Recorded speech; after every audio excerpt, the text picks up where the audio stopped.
Question directe avec Félicité Herzog. Bonsoir.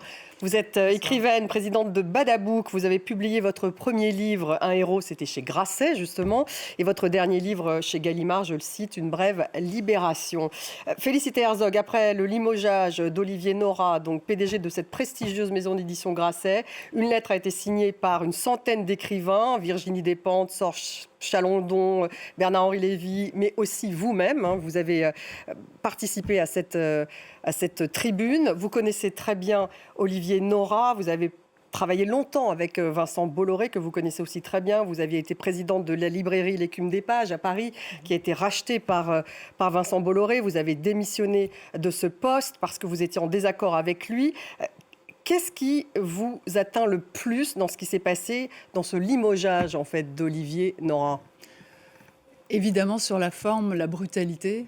Je crois on ne l'a même pas appelé, il l'a appris par les nouvelles, ce qui est déjà en soi un sujet.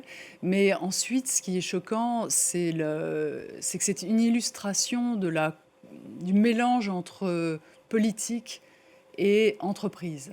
C'est-à-dire qu'on ne peut pas à la fois avoir des entreprises qui font un travail en toute indépendance, qui ont besoin de neutralité politique, et avoir une intervention d'un actionnaire qui a un positionnement éditorial et un positionnement politique très clair, très, très distinctif. Ce qu'ils disent dans la tribune, le limogeage d'Olivier Nora est une atteinte inacceptable à l'indépendance éditoriale et à la liberté de création. C'est ce que vous partagez ? Absolument. On a vu chez Fayard et autrefois chez Plon, lorsqu'Editis appartenait à Vivendi, ce que l'intervention de Vincent Bolloré fait au pluralisme.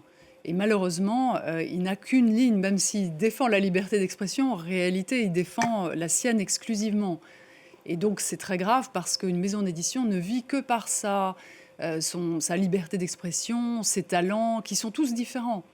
Et justement, lorsque Jean-Christophe Thierry, qui est un proche de Vincent Bolloré, est nommé à la place d'Olivier Nora, est-ce que c'est vraiment un séisme à la fois chez Grasset et en même temps pour l'ensemble de l'édition en France ? Alors certainement pour Grasset, c'est un désastre parce que vous avez quand même 170 auteurs qui s'en vont. Donc ça veut dire qu'en fait, Grasset perd son catalogue, ses ressources.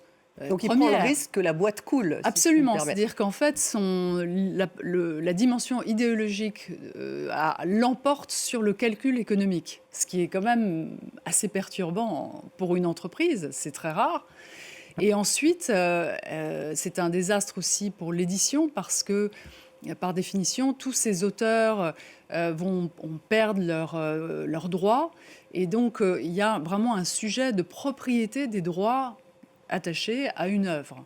Qui les détient ? C'est la maison d'édition initiale en très large partie. Ils vont essayer de s'organiser dans une espèce d'action collective, c'est possible ça ? Je sais que vous n'êtes pas juriste particulièrement, mais ça vous intéresse aussi Ils en tant vont qu'auteur. certainement se mobiliser. Je sais que déjà, on a saisi la Société des gens de lettres, le Syndicat national de l'édition, pour essayer de faire avancer les choses de manière à ce que, par exemple, des écrivains de Fayard, comme Jacques Attali, puissent récupérer leurs droits, l'usage de leurs droits. Maintenant, c'est de la rétroactivité et contractuellement, ce n'est pas évident à mettre en place. C'est un vrai sujet. C'est un vrai sujet. Ouais. Le journaliste qui publie chez Grasset, notre confrère Claude Askolovitch, lui, il compare Bolloré à Attila. Vous parlez sur Facebook de l'oborisation qui trouve ses limites là où commence le talent et la liberté. Vous le connaissez quand même très bien. Vous l'avez vécu même comme présidente de la librairie de l'Écume des Pages à Paris, cette espèce d'empiètement, ces limites dont vous parlez, où commence le talent et la liberté, cette loborisation, comme vous l'écrivez. Je pense que Vincent Bolloré n'était pas comme ça il y a une dizaine d'années quand j'ai commencé à travailler avec lui. Et j'ai l'impression que depuis le début des années 20, il a complètement dérivé vers la radicalité à la fois politique, confessionnelle. Et c'est difficile de comprendre comment psychologiquement quelqu'un a pu évoluer dans ce sens, alors qu'en fait... Pourquoi est-ce qu'il fait ça ? Puisque, en fait, il était en train de détruire cet actif. Donc, je crois que peut-être que ce milieu culturel l'insupporte parce qu'il n'en fait pas partie et qu'il entend imposer des choix qui sont de son ressort Mais ça n'est pas respecter le pluralisme et puis aussi la diversité de talents, forcément dans une maison Il a d'édition. une revanche à prendre? Peut-être, il y a une sorte de revanche qui se dessine. Enfin, c'est comme ça que je le ressens. Pourquoi est-ce que c'est le sens de son engagement politique finalement qui est assez récent, qui date un peu ou prou du confinement? Ça s'est radicalisé, il s'est investi dans des thèses de plus en plus radicales, de plus en plus extrêmes, de plus en plus excluant toute une partie de la population quand même française. Et il s'est engouffré dans cette mission, entre guillemets. Et c'est difficile de le comprendre. Peut-être que simplement, il n'a pas assez à faire du côté de ses affaires, ce qui Revanche, m'étonne. mais aussi un rôle politique qu'il veut jouer, peut-être Oui. pour la présidentielle. Il y a ça, il y a une ambition. Il y a certainement une ordre-là ambition d'influence et de jouer un rôle de faiseur de roi et de jouer un rôle, d'exister. Peut-être aussi, c'est un âge où on a toujours envie d'exister, d'être au cœur de la bataille.